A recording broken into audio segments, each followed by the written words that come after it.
Greetings, netters and netterts. It's your netter brother, Andre. I'm here to build with y'all real quick on giving them back all of theirs, not just their religion, giving them back all of theirs, their language and everything, and taking back ours. It was stripped from us for a reason. It was taken from us for a reason and a purpose. Because when they take your knowledge, when they take the power of the tongue of the tones that we once communicated on, the tongue of the tones is a vibration, no tone that we spoke on. That was and in sync with the frequency of the Omniverse. When they took away that, they also took away our power to align, to connect, to summon and channel the power of the Omniverse, which we are a part of, which is an extension of us, and then we are an extension of it. So give them back all of theirs and take back all of yours, or take back all of yours, all of ours. With that being said, the reason why I decided to make this video is because of a post that I was tagged in yesterday by a good brother of mine, a very good brother. I'm not mentioning any names, but he's a very good brother, very wise, very intelligent, very attuned. But he tagged me in a post on a video that a sister made talking about how we can use their dialect. We can call upon the names of their deities and their energies and still bring forth positive results. That's far from the truth. We can alter some of that negative energy that is in their dialect, that is in the names of their energies and their deities to an extent. But if we want the full power, the full strength, the full unadulterated and undeviated force of the source, you know what I'm saying, and way of netter, then we must use the way that is natural to us. Okay, because first of all, we are natural beings or natural beings. We are divine beings. Okay, so we speak a divine tongue. Okay, we don't speak a damned tongue, a cursed tongue. People forget that words carry vibration. And I made this in a post yesterday in response to that video. So I'm going to read the post. It says, people forget that words carry a vibration and that vibration carries an energy signature. Okay. You can call upon your ancestors with certain words because of the frequency. I'm going to rewind that. You can call upon your ancestors with certain words, okay? Because they carry a frequency that they vibrate on. Just like you can call upon the positive powers of the Omniverse, okay? Through the different frequencies that you can tap into by the words that you use due to the vibration that they carry as well.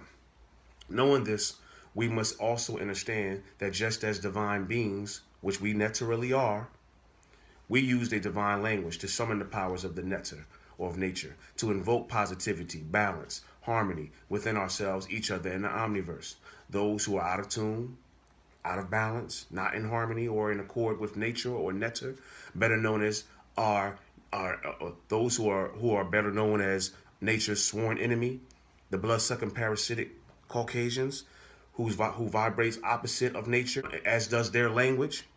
They use their language to invoke further discord as well, further disharmony, further disruption, destruction, and death, etc. And the words used in their language also carries an energy signature, especially when calling upon the deities of the names or the deities in their names or their tongues.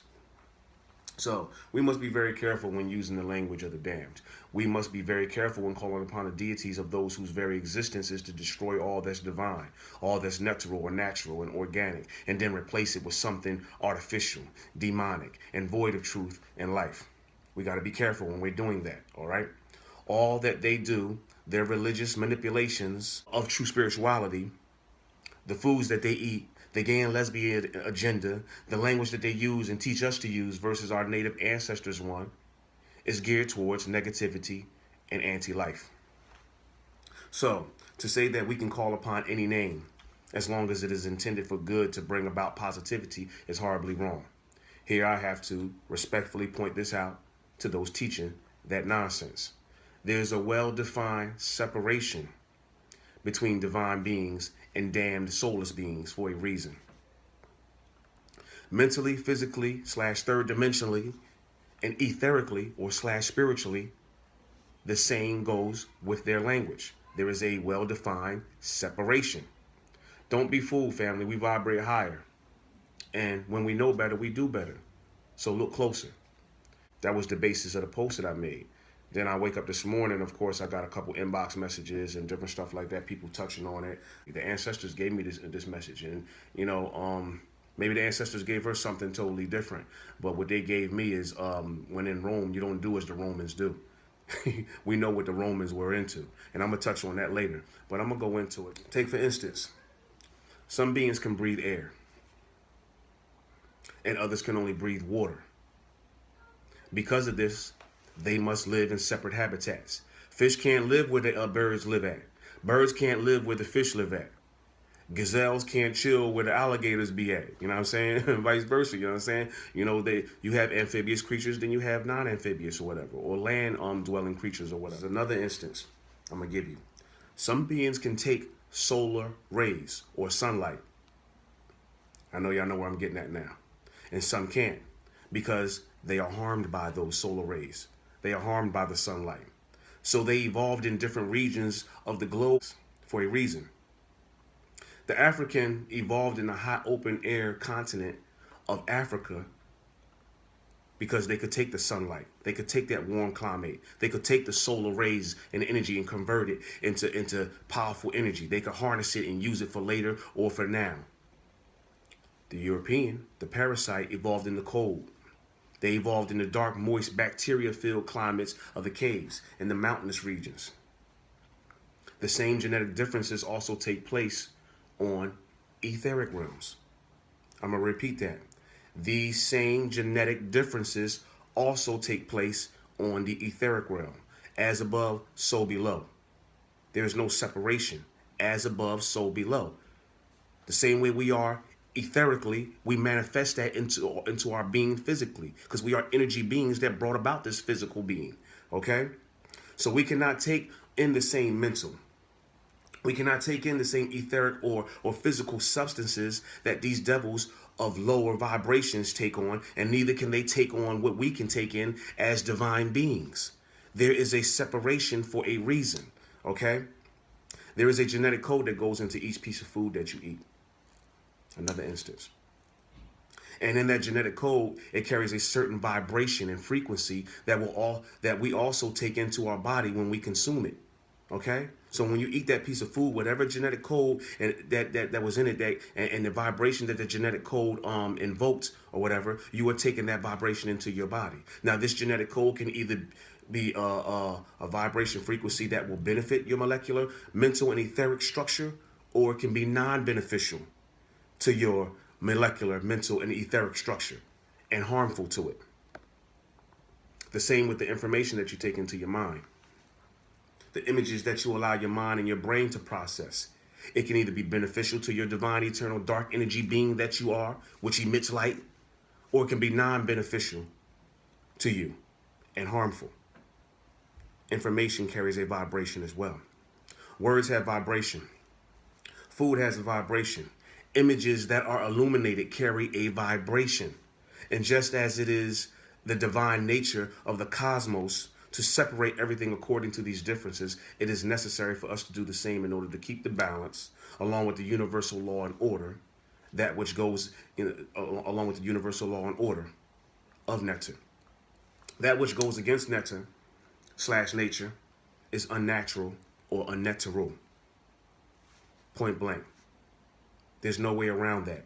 That which goes against nectar, out of frequency, out of sync, out of tune with nectar, if it goes against it, okay, it is unnatural. It's not natural anymore. It's not natural anymore.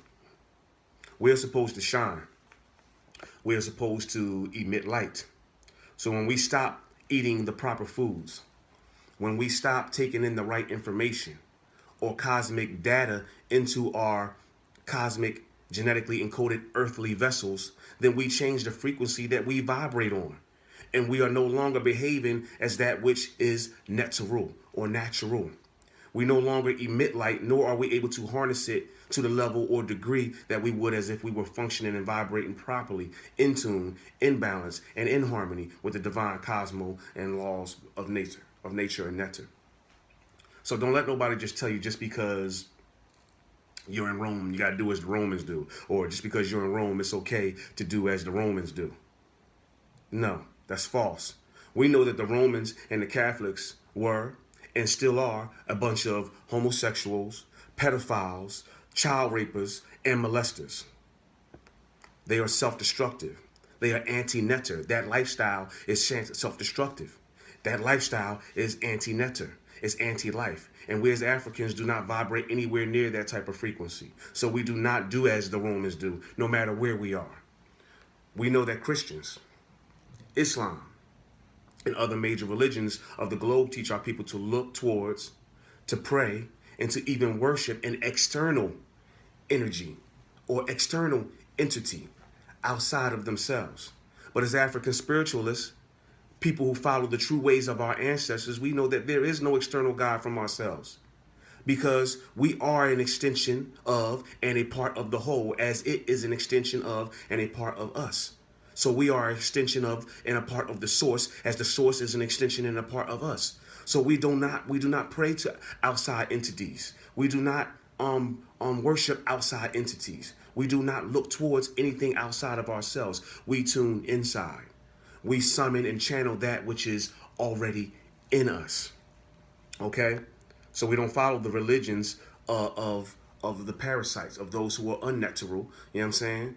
And versus the true culture and universal law of Netter, which is to channel that which is within you, to call upon and summon that which is within you, which you are an extension of, and which is an extension of you, and to summon it to your power, to your present being, to whatever you needed to do.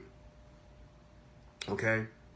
We use the information left behind by our ancestors to seek guidance and insight from our elders amongst us, who also vibrate on the same frequency as we do, as eternal non-ether beings, in balance, attuned, and in harmony with the infinite omniverse which we are a part of.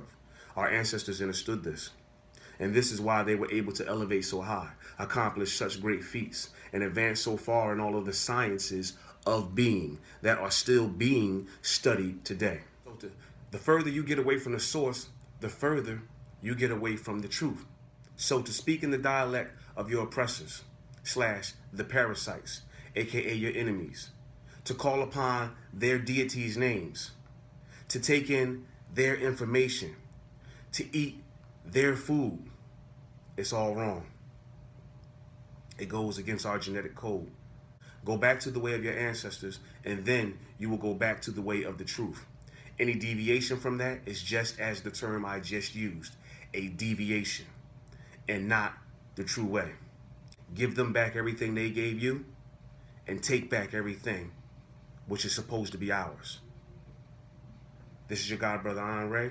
360 degrees of wholeness, perfection, and power. Abiba Fuhudiye.